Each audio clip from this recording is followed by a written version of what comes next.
I've been making music for I've been producing music for about 10 years. 10 years, okay? So you think I would know something about music theory, and I still don't know anything. So today I'm going to show you ways to cope without knowing. And I think it is because I have this a learning disability, they call it, I guess, where I can't like retain everything, and it's really hard. I think that's why I make music every day, because if I don't, I will forget things. Like, I have done it a couple times. I forgot to like sidechain before or do other things on other songs. That's why I feel like if I don't work on music, if I take a week off, I'm going to forget something, and it's not good, and it's just something I have to deal with. So I think that's why I have not been very good at like remembering music theory, because I tried. I think for like a couple months, like 5 years ago, I was getting really into it. I remembered like the whole F scale, the D sharp scale, like I could remember all that, and now I have no idea. All that time wasted because I didn't keep doing it every day. And I know people don't have to do that. People can just learn something and they learn it forever. Like, not me. I have to practice like every day, and it's really frustrating, but you know, I deal with it and I try. I think that's why BitWigg has helped me a lot, because I don't know if it's BitWigg. I just think it's the way I've changed my approach to music production, where I save all my racks now. When I make new racks, I save them all. I save all my samples. I save everything, so I can go back and be like, oh, that sounds cool, that sounds cool. And then I date it, so I know when I did it and when it was done. But let's just today talk about how I cope with music theory, because I'm not an expert and I'm probably not doing it right, but it sounds good because I am making music and it doesn't sound that bad. So yeah, that's what today's going to be about. Before I show you reasons why music theory is hard for me, I'm going to show you a couple of things on how I deal with music theory and the tools I use to help me from that block. And I'm going to talk about my Launchpad and some other devices that can help you with music theory. So let's do that. So this right here is called a Launchpad Pro. It is the MK2 version. So I want to talk about how I stay and key and how I can write melodies and stuff without knowing music theory, pretty much, because I have such a hard time knowing music theory. This is one of the big ways to get over that pillar, I guess, or however they say it. What this thing can do is it can generate scales and chords for you, pretty much. So when you turn it on, it gives you this session view. I have it in BitWigg Studio, so the layout might be different if you have this in a different DAW. BitWigg Studio offers it a little different. I've kind of went online and got some scripts from people and put it in my DAW, and they got it set up in a way where it just flows. So that's why it might look different from Ableton Live or another DAW. What I do is I go to Notes, this button down here, you press that, it will show you these keys right here. These are all the keys, note by note. When I click one of these keys, it'll show up in my DAW in BitWigg Studio, and we'll probably flip back and forth so you can see that. So if I click this, E, and it will play the scale that I have picked down here. These are all the scales, so there's a bunch. And it's an E. You can change it to G, and it just plays out the scale for you. And then you can you can change the scales also.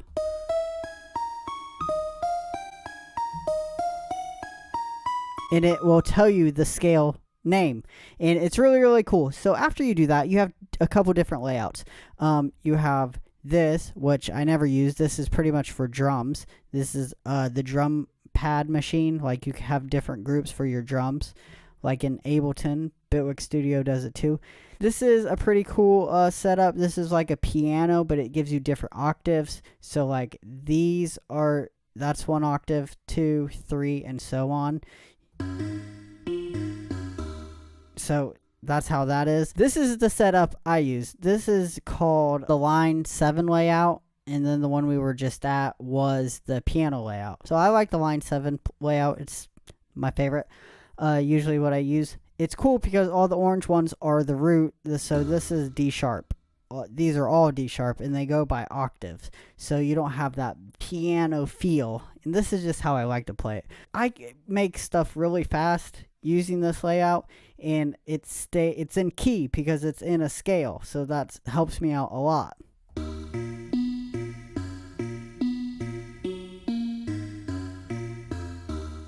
Might sound dumb, but it makes sense because it's all in a scale. So yeah, and you can play chords too.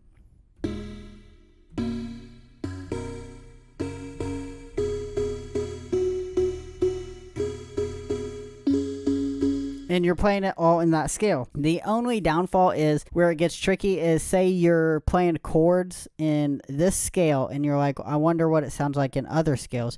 You can go back here and you can press for a different scale and then go back to the where you were at and try to fit in scales.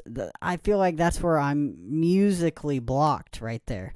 But yeah, I just wanted to show you that there are tools to help everyone, and this is the one that I like the most, since I can never remember how to play scales or what key to stay in, stuff like that. There are a lot of options. Also, if you use the ROLI block, it comes with software and you can have scale modes with that too. And then of course you have the Maschine, and I painted mine green, but you have the Maschine Micro. It also has scales and chord mode inside of the DAW BitWigg. But right now, let's jump over to the DAW, and I'll show you this tool inside of BitWigg Studios that can also help you with scales and music theory. All right, we're inside of BitWigg Studio. We go into here, and we want to pick a key. So if you turn on this diatonic transposer, that's what it's called. It's really cool. You can pick the key, and then you can pick your pretty much your scale. So let's do like F sharp minor, and then you can do shift mode. I'm not too sure what that is, but we can find out because BitWigg offers this awesome help mode. Shift pitch offset, well, shift mode shift, sorry, semitone offset applied to incoming notes. Okay, that's self-explanatory. Not really, but anyways, so what's down here is foreign notes. Do you want to constrain them or filter them? So I guess constrain plays closest note in for out notes, and then the filter ignores out notes. So I usually, when I mess with this, when I don't have my Launchpad Pro, I will use filter, and you can see when you write stuff in here. So if you have two notes that are not in the scale of F sharp, it will not play them at all. Like F and C are not in the scale of F sharp minor. It will not play them. So if I pick notes that is in the scale, it will play the note. So that's cool. You also use that. I really like that. But yeah, there are a lot of tools out there. There's also like mixed in, I think it's called mixed in key. There's another thing called Unison, where I think I have a couple of their things. There's a MIDI pack you can buy from this website called Unison. I never use it. I'm not gonna lie. I never ever use it. But it has them all labeled as chord progressions. This is B flat minor.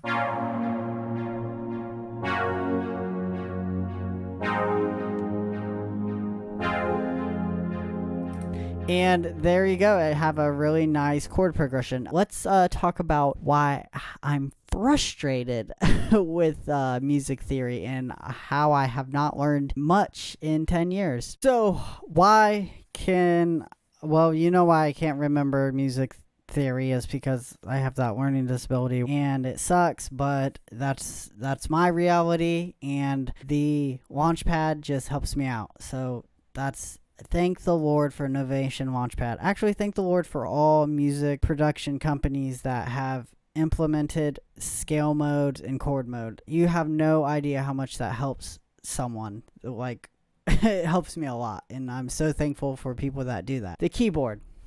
I hate it. I really do. I hate the keyboard. I don't know why. It's just so hard to remember. And then every keyboard's different. Like this keyboard is the complete M32 by Native Instruments. And the very first key with a normal MIDI keyboard, it would be C. But on this keyboard, it's F. And I don't know why. F. See what I mean? I just did it right there. That's why it takes me so long to figure something out, because I said F and then I was like, wait, what's after F?